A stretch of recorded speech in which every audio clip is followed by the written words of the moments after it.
Hi guys, si Kadyo na naman at nanonood kayo ng M-News Experience. Siyempre, kasama na naman natin ang ating partner na si AJ Rivera. AJ, bumati ka naman. Yes, of course, Kadyo. Good evening. And syempre, meron na naman tayo mainit na pag-uusapan at napapanahon na topic today. Yes. Kaya meron tayong special guest ngayon. Siyempre, matagal na pong rider tong si Attorney. At nakasama namin to since dekada na ata, ano? Ito po si Attorney Israel Calderon. Yan. Tawag namin dyan. Good evening, Tawag Attorney. namin dyan kay Attorney, si Deadpool yan. Fan kasi ni Deadpool first yan. na pagkikita natin, 2014, ewan ko kung sa game ba yun eh. Yon, game ba? O, yun guys. O ngayon, let's go straight to the point, no? Kasi nabalik na naman yung usap-usapan, no? Itong dito sa batas natin, dito sa Pilipinas, di ba, Attorney? Ito yung yung traffic law na pag naka-disgrasya ka, 'di ba? Tapos merong fatality, naukulong ka. Tama ba, AJ? Tama ba? Yes, that's actually true. So ano nga ba ang mga magaganda nating tanong kay Attorney para malaman din ng ating mga viewers, syempre mga riders yan kasi kadalasan Attorney ang ano rito, mga involved talaga sa accidents ngayon ng karamihan riders talaga, 'di ba? Kasi dumami na tayo sa kalye. At siyempre, ang mga lahat ng involved sa ganito sa batas na ito is yung mga motorista na nadadamay sa nai-involve sa traffic traffic accidents. Okay? Ngayon, ang tanong namin, Attorney, no? Mauna na magtanong AJ Yeah. bakit nga ba nakukulong ang mga driver na aksidente? Halimbawa, tulad nung nakikita natin dati sa TikTok at sa social media, nakapark lang yung kanyang sasakyan na, yung truck, tapos may bumangga sa kanyang motor o kotse, namatay, ikinukulong yung driver. Kumbaga, alam naman natin logically na hindi kasalanan nung driver, pero dahil sa may namatay, siya ay nakukulong.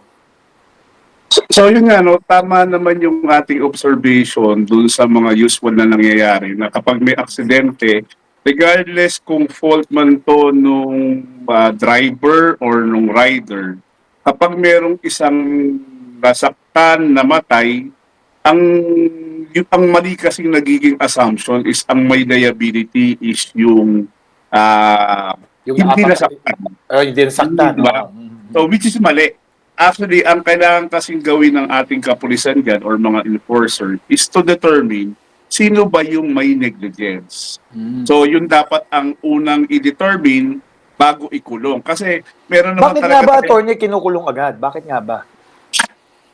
Naging practice na lang eh. Kasi nga, ang usual kasi na nagiging takot ng mga pulis ngayon is kapag may nakulong or may namatay, baka kasi habulin sila ng pamilya at bakit daw pinakawalang kagad. Samantalang kung totoo naman at base sa investigasyon walang kasalanan yung hindi na namatay o hindi nasaktan. So, ano lang yan, may practice lang yan, which is actually mali. Pero, Attorney, paano naman yun? Kung hindi pa tapos yung investigation, does that mean na i-hold lang yung involved?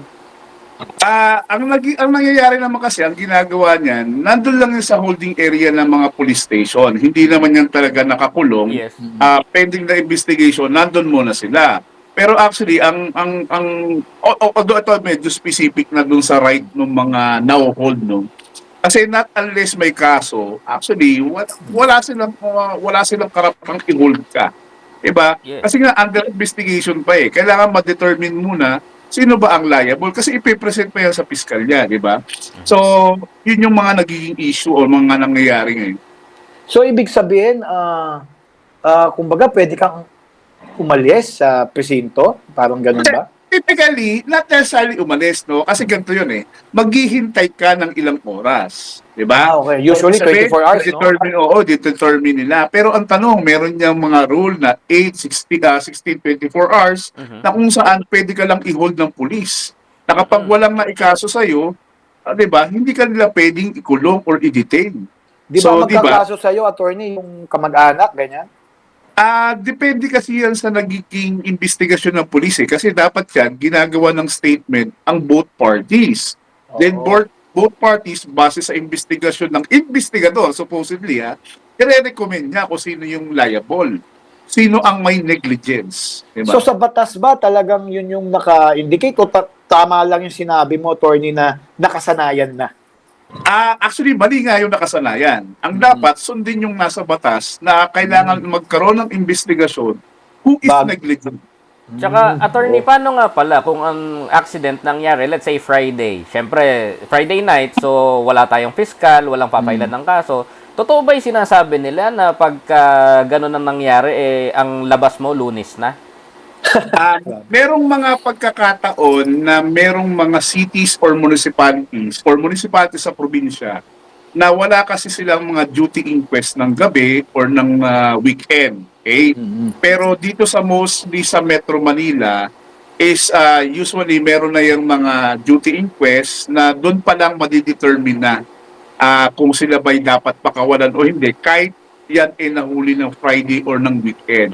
Pero sa probinsya, yun ang medyo problematic. Kasi dahil sa distance or justified minsan sila na hindi pa nila nadadala sa piskalya within the allowable time. At saka, attorney, paano naman yung, let's say, walang dashcam, walang CCTV sa highway, ganon. Oo, walang proof. Kumbaga, walang prueba, no? Kumbaga, magbe-base na lang po ba investigation sa statement ng witnesses, tsaka statement ng driver? Granted na siguro, palagay natin isa lang yung nakasakay sa sasakyan or sa motorsiklo, apparently namatay.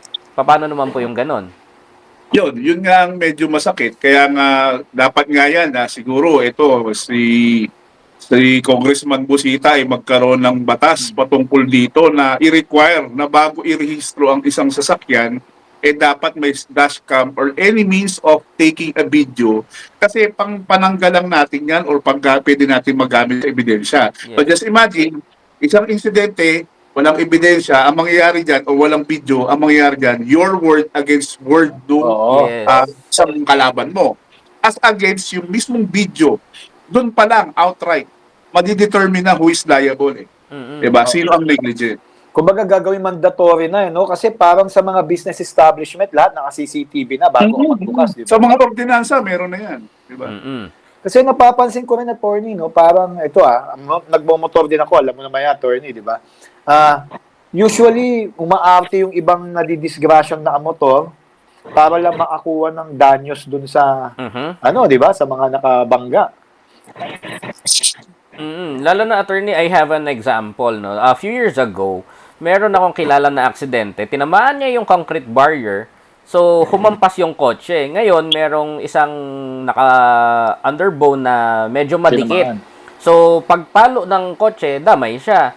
So, ang nangyari, nag-usap-usap sa presinto and everything. Ang ending, sinettle na lang. Kumbaga, binigyan na lang yung na-involved. Though, hindi naman siya yung binangga or parang tumapon lang, masyado siyang malapit, provided na maliit na daan lang yung pinangyarihan ng aksidente. But, tama ba na gano'n, na isettle na lang yon? Actually, nasa sa inyo yan. Kasi ako, personally, may experience ako dyan sa Zambales, sa may expressway, na kung saan nakahinto ako, pero pinag-go ko nung call officer. So, nung pag-go ko, meron biglang sumingit na CRB. So, nagasgasan yung CRB niya, siguro isang tipa. So ngayon, sabi ko, pinagmumura ko. So ako, sabi ko, sandali lang po sir, we explain to the traffic enforcer or do sa toll officer yung ating pag-execute tayo ng salaysay, pupunta tayo sa police station. So ako, I insisted na gumawa tayo ng salaysay and let them determine who is liable, who is at fault. Ngayon, ang problema kasi ng Pilipino, abala. Sabihin niya, kasi pag nagkasuhan tayo, ay maabala ko, masasayang ang ganito Kinainaareglo na lang agad. Depende talaga sa tao kung ang gusto niya ilaban, at kumbaga parang sinasabi nga kung may katwirang ka, ipaglaban mo, or kung maaabala ka, iareglo mo na lang. Diba? Yung ganitong case naman, attorney, kunyari, nasa traffic ka, di ba? Umaandar kayo, di ba? May motor sa harapan mo. Tapos, promeno yung motor sa harapan mo, so promeno ka rin. So, hindi mo siya tinamaan agad. Pero yung nasa likod mo, tinamaan ka dahil doon, tinamaan mo yung nakamotor at nagkaroon ng fatality. Sino may kasalanan doon? Ikaw ba o yung nakabangga sa'yo? Meron kasing prinsipyo ng batas, although ito sinasabi, he who is the cause of the cause is the cause of the evil cause. Parang kung sino man ang may responsibilidad doon sa pagbangga sa isang tao, siya ang may kasalanan. So, by the chain of events, kahit na huminto kumbaga huminto yung motor, huminto yung sunod niya, pero sino ba ang may liable doon sa pagbangga? Which is yung pangatlong kotse. Okay. Okay. So, siya ang may responsibilidad doon. Okay. Ngayon, attorney, paano naman po kung nasa right of way naman tayo and then nagkaroon ng aksidente? Kung right of way, actually, hindi rin tama na sabihin na right of way. Ako mag-i-insist na right of way yan, kahit na alam nang nasa kanto yung isa o ano. Ano? Sa akin, right of way is just a principle na meron kang karapatan sa isang daan. Mhm. Pero it doesn't deprive o hindi dapat maging Yes. hindi ka dapat parang sabihin na magiging negligent ako sa pagmamaneho. Kumbaga parang may nagano sa'yo, may sumalubong sa'yo, no, na nag-counterflow, babanggain mo na. Oo, Mali yun, kasi may right of way ka, hindi. So, ang dapat dyan, ang prinsipyo palagi is, di ba, alam naman natin yan, palagi pinopromote yan sa road safety yung share the road, at palaging huwag tayong maging irresponsible sa pagmamaneho. Okay. Attorney, say sa highway, paano halimbawa, syempre, isa lang ang direction natin sa highway. Paano naman kung may nag-counterflow doon at siya yung cause ng accident or yun siya ang nadali? Parang yung nangyari sa yung sa Skyway nga, attorney, pumasok na di ba, nabangga siya head-on. Although merong iba-iba kasi ang minsan, meron mga legal opinion kasi dyan. Again, dun pa rin babagsak dun dawa sa issue ng kung sino pa rin ang negligent. Again, kasi merong iba na nagsasabi, iba-iba yung opinion dito sa legal circle. Ang sinasabi ng iba, dahil nag-counterflow yan at nabangga mo, siya may kasalanan. Again, doon pa rin sa issue ng negligence. Kasi yung kaso kasi ng pagbangga or pagkakaroon ng pagbangga nagre-resulta ng damage sa property or pang-injury, ang tawag kasi dyan sa batas natin is reckless imprudence. Okay? Resulting to, So, resulting to damage to property or resulting to homicide. So basically, sino ang may negligence pa rin doon pa rin sa punto na kung sino ang hindi nag-ingat. Meaning to say, nakita mo na nagka-counterflow, Hindi mo pa iniwasan. hindi ka umiwas. Kumbaga, nilaban mo pa yung right of way Kailangan mo pa yung karapatan mo na right of way mo. So, doon pa rin sa prinsipyo na yon babagsak. Pero, ang mangyayari na lang, merong contributory negligence yung mismong tao na responsable doon sa aksidente, yung nag-counterflow. So, kumbaga, sa bayaran sa danyos, magkakaroon na siguro yan ng konting kabayaran, pero mababawasan dahil nga meron ding responsibilidad yung isang Ayun. partido doon sa nangyaring incident. Doon sa prinsipyo, doon sa example na yon, ang issue is yung isang nagbibisikleta dapat nasa bike lane siya, di ba? Tama. Pero hindi siya nasa bike lane at dahil doon nabangga siya. Oo. Diba? So again, doon pa rin tayo sa issue, doon pa rin sino ang hindi maingat? Yun pa rin, no? Hindi ba porkit dahil ba nasa labas yung nagbabike, hindi siya maingat? Pero kung maingat naman siya, dahil merong pagkakataon na lumagpas siya kasi dahil either may bato or meron siyang iniwasan, Mga or biglaan, dahil talagang hindi siya maingat kasi nga, alam mo naman natin, di ba? Whether motor or bike, meron din mga kamote dyan Diba? Pero dahil doon, nabangga siya ng kotse, so doon pa rin sa punto na sino ba ang hindi naging maingat sa pagmamaneho? Ayun. So, tungkol dyan, halimbawa, nangyari na nga, di ba, AJ, kunyari, may incidenting nangyaring ganito, talagang kasamaan palad. So, anong unang steps ba na gagawin mo? Yes. So, of course, unang step, pag ikaw yung involved sa insidente, kung ikaw merong nararamdaman, unang-una, huwag ka tumayo. Diba? So, hayaan mo na lang na ang ibang tao ang mag-assist sa'yo, pero kasi, di ba, ang karamihan ginagawa ng rider, yung motor ko, sayang. Di ba? Totoo. So, as much as possible, kung mape-preserve natin yung insidente doon sa actual na pangyayari, huwag nating galawin. Okay? Not unless siguro yung mismong na-aksidente needs medical attention. Napapansin ko yan attorney, huwag niyong galawin. Pero, yung sinasabi ng iba, sana din na tinakbo nyo na. Nabuhay pa sana. Parang ganyan, di ba? Ano kaya Oo. yun? Hindi, actually doon sa mga medical expert na yan kasi merong mga pagkakataon katulad nung meron din nangyari doon sa may Marikina sa Barangka. So may na-aksidente. So ako nag-assist lang. Dalawa kaming rider na nag-assist noon. Pero inayos lang namin siya sa kondisyon niya. Pero once na dumating na yung ambulansya, pinabayaan na namin. So basically, nasa sitwasyon kasi unang-una, titingnan mo yung pasyente. Kung meron bang masakit sa kanya or meron kasi 'di ba typically ang advice kasi wag galawin. Pero tama kayo, merong mga pagkakataon na hindi mo ginalaw lalong namatay. Oo. Totoo.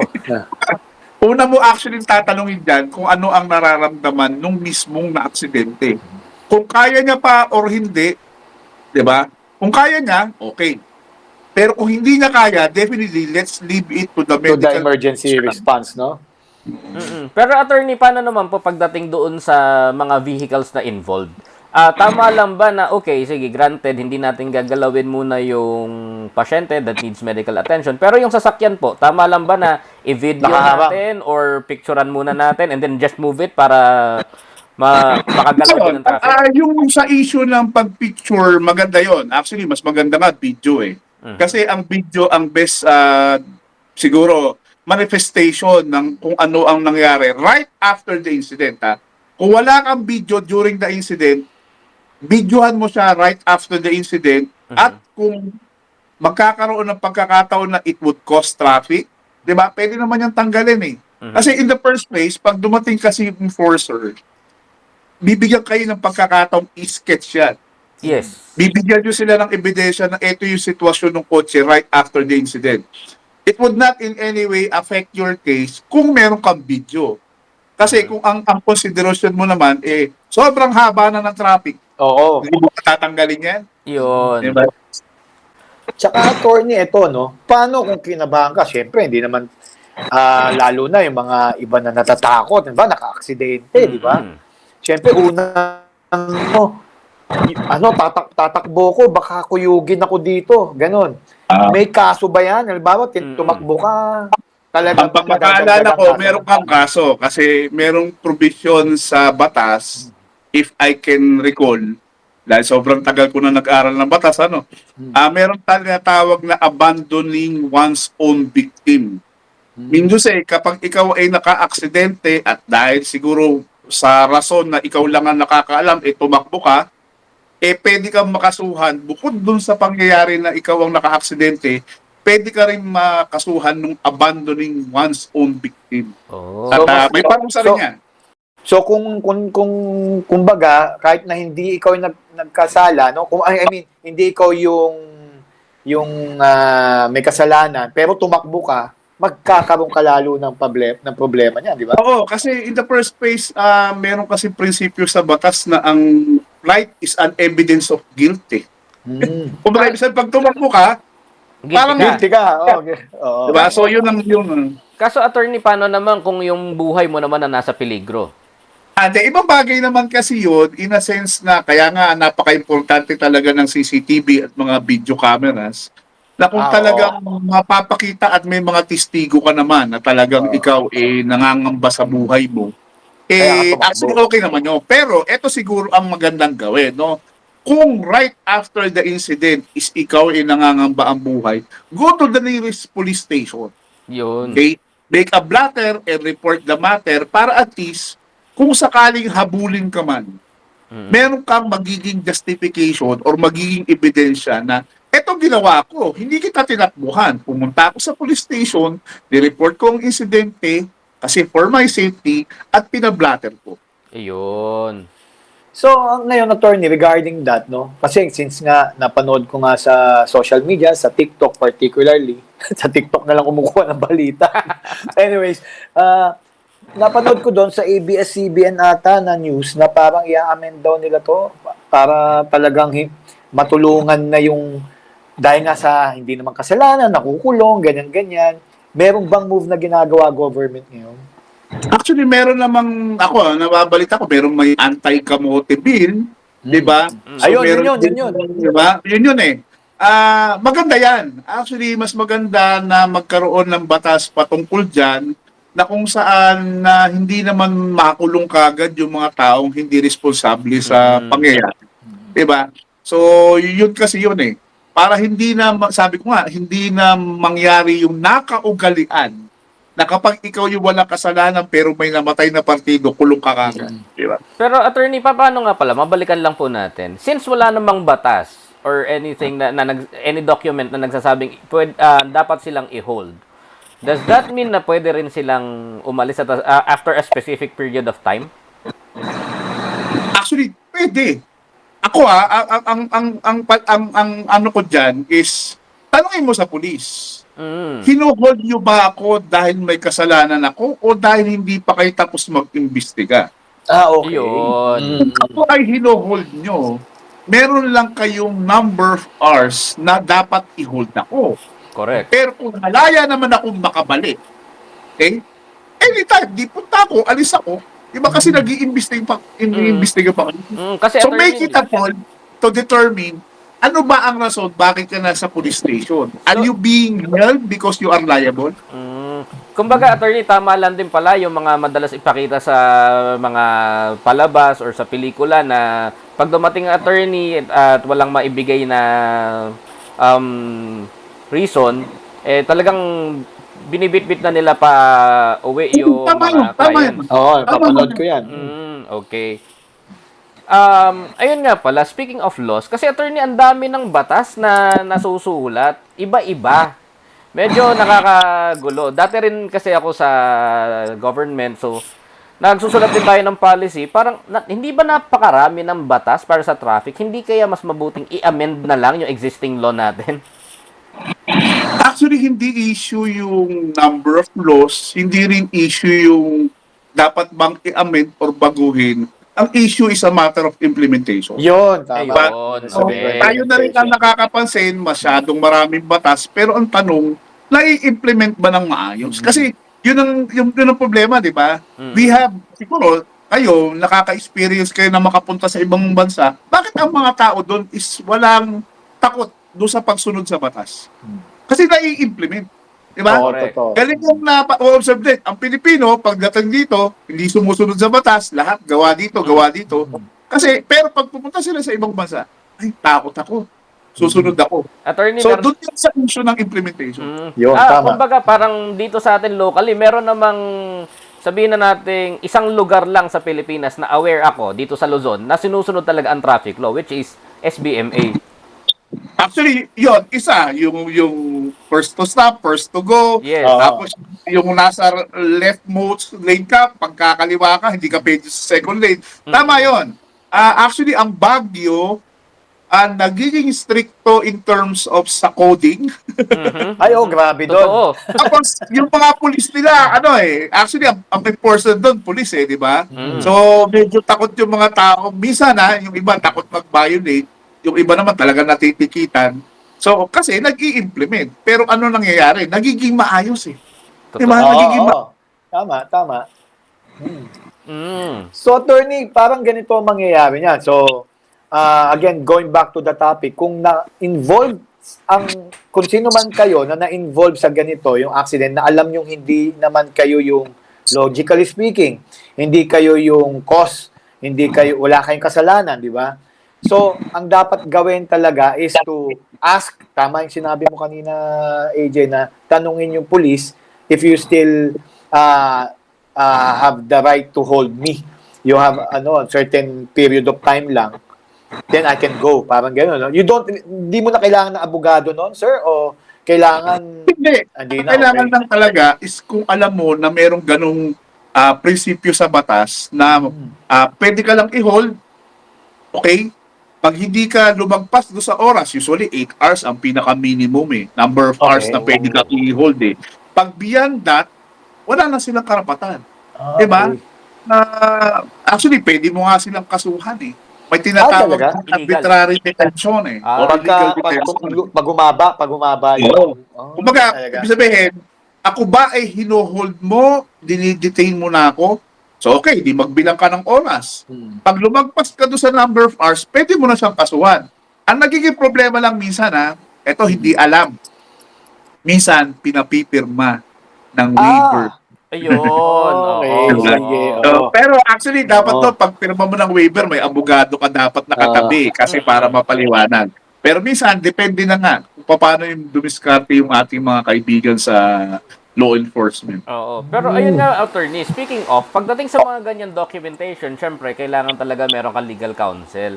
Paano naman po yung mga kasama nating riders din or yung ibang motorista like the drivers na wala namang means para mag-hire ng sarili nilang abogado? Hindi, actually, meron naman tayong mga free legal services Mga PAO. like the Public Attorney's Office. Ang kada city or municipality, meron tayong mga PAO. Okay? Kung meron niyang mga hotline, meron niyang mga number na kung saan once na ikaw ay dinala sa piskalya, merong automatic na PAO doon. You can Okay. insist on that. Okay? You can insist to be represented by a counsel at that time na ikaw ay sinasubmit for basically sort inquest na tinatawag. Pero attorney, paano yung halimbawa nagigipit na yung let's say alleged or yung suspect, kailangan niya magtawag na ng legal counsel. Yung PAO ba merong nagbibigay ng serbisyo ng gabi? Yes. They are providing services. Actually, you can insist on that. Yun. Your right to talaga? counsel is automatic once you are detained. Sa lahat Diba? ng kaso to, sa lahat ng kaso. Sa lahat ng kaso yan, Okay. basta minor na kaso na kung saan ikaw ay withheld yung iyong liberty, pwede mo kagad i-insist doon sa police. Pwede, di ba parang sa Amerika, di ba? Oo. Can I make a phone call? Yun. Oo. Dito, pwede rin yun. Kahit PAO yan, pwede yan. Pero attorney, paano ba malalaman ng isang na-involved sa aksidente na kung siya ba ay dinidetain due to pending investigation or resolution na investigation or kinukulong na siya? Yun ba yung tinatawag na babasahan ka ng Miranda rights? Actually, minsan hindi rin nasusunod yan. Kasi bakit? So, minsan hinuhuli sila, gagawa ng papeles, yung pala, kinakasuhan na sila. Diba? So, pero hindi ka binasahan ng iyong karapatan. Kaya nga dapat, i-insist mo. Ano po ba ang ginagawa nyo sa akin? Kung Ayun. ako ay inyong dinidetain, once na dinidetain ka, automatic request for a lawyer. Ayun. Hindi kasi lahat alam yan, ganyang proseso, no, attorney? Oo. Kaya talagang mabuti rin na meron tayong mga kasama sa industriya na mga lawyers, Tama. mga physicians, mga lawmakers, and law enforcement para na ipapaliwanag din ng maigi sa ating mga kapwa riders and motorista. Kaya mga viewers, narinig nyo yun, no? Kahit paano, nalaman natin na hindi pala kagad tayo dapat maging kabahan, no? Na baka hindi na tayo pakawalan dahil may nadisgrasya tayo. Meron pa rin tayong proseso, no? Maraming salamat kay attorney at kahit paano naliwanagan tayo ng gusto na pwede ka palang no? Pumapila na yung iba kasi na banditaan ko, tagal na talagang kinukulong, attorney. Talagang hindi pa Marami yan, lalabas, marami yan. no? Tapos, nga pala, naalala ko lang, attorney, paano naman kung yung involved sa aksidente, let's say, ikaw binangga, nakainom ka, paano naman yon? Kung ikaw ang binangga at nakainom ka, again, didetermine pa rin dapat na ikaw ay kung sino ang may responsibilidad doon sa banggaan. Doon kasi sa issue ng ikaw ay nakainom, meron kasi mga sobriety test Ayun. na dapat i-determine ang pulis. Ang problema, kulang tayo sa pasilidad. Bakit? Amoy lasing. Yun na, no? Amoy lasing yan. Amoy lasing. Ang tanong, lasing ba siya talaga or amoy lasing lang? Kasi di ba, merong required na degree ng dugo ng blood alcohol ang isa nagmamaneho na kung saan pwede kang kasuhan. Automatic, ito sa mga kababayan natin at mga kaibigan natin nagmumotor. Never tayo or never kong nire-recommend sa mga kaibigan ko na kapag tayo nagmumotor, maski isang lagok ng alcohol, wag po tayong gawin yan. Kasi sa pagmumotor, ang pinaka-requirement ay 0% alcohol. Ayun. Oo, totoo yun. Pero sa pagkokotse, yun, medyo merong percentage yan eh. Doon nakakalimutan ko na lang, di ba? Yun yata, attorney, yung 0.05 blood alcohol content. Oo. Actually, ito na naman, babagsak na naman tayo doon sa mga ideas ko eh. Ito, matagal ko na rin idea to. Sa Korea kasi, meron tinatawag na designated driver. Yun. Parang sa Kung US. saan, kapag nakainom ka, meron di ba sa US yan? So, Yes. pag ikaw ay nakainom, tatawag ka lang na magbabayad ka ng certain fee na imamaneho ka pa uwi sa bahay. Talaga? Okay na. Pero Wala sa Korea dito. meron nun. Automatic Oo. sa Korea meron nun. Pero sa Amerika, di ko lang sure. Meron din pala. Attorney, So actually, dapat nga maging batas yun. Pero actually, ano na lang yan eh. Hindi man siya lucrative, pero makakasave ng Oo. buhay. Oh, Totoo. tsaka hindi mo kailangang iwan yung sasakyan mo sa, 'di ba? Dahil may magmamanood. Yes. O yung pala, maganda yan, attorney, magandang ano yan. Oo. Idea yan, no? Dito dalhin. Yung klase. O yun, guys. Again, no? AJ, ikaw, may tanong ka pa ba kay attorney? Wala, so far, sa palagay ko, nasagot na ng maigi ni Oo, attorney. at saka marami akong natutunan, kahit pa paano may Oo, tutunan totoo. ako. No? Kasi feeling ko dati, so talagang buong understanding ko na talagang you have to go through the hardest process para lang makalabas ka, gano'n. Yung pala, meron lang certain ano sa batas na they can let you go hanggang hindi pa na-determine, Yun. di ba? Tama? Oo. Actually, parang tatlo na or 4 in my lifetime na na-involve sa aksidente na ako nakabangga, tao at sasakyan, Mm-mm. pero nagkataon naman na nagkaroon ng naayos. Hindi naman namatay or what. Siyempre, those were the earlier times na nagmamaneho ko. Pero as much as possible, try natin ayusin kung wala namang nawalan ng buhay. Tama. Pero yung nga na, kung may nawalan ng buhay, maging responsable tayo. Correct. Totoo, dahil lalo ngayon, napakahirap magmaneho sa mga streets natin dahil dumami na yung, syempre, mga nakamotor, di ba? Kasi nung panahon natin, naalala ko, ilan lang nakamotor. So, hindi tulad ngayon na everybody zooming past you, may mga pumapasok. Hindi naman natin tawag ito, masisisi mga nakamotor kasi ang hirap din na nakastuck ka sa traffic, so you have to weave in and out. Which is, hindi illegal, di ba? Yung mag-weave in and out. Tama, attorney? Tama yun. Actually, may ano naman yan, may debate na naman dyan doon sa lane filtering at lane splitting. Oo. Yun. Sa ibang mga bansa kasi, yung lane splitting, ang isang lane na dapat pang isang kotse lang, hinahati mo. Minsan, Yun. 2 kotse ang nakahinto. Yun ang bawal. Pero yung lane filtering, mean to say, at a speed of parang 25 to 30 kph na kung saan ikaw ay filter sa traffic. Hindi ka naman nakahinto eh.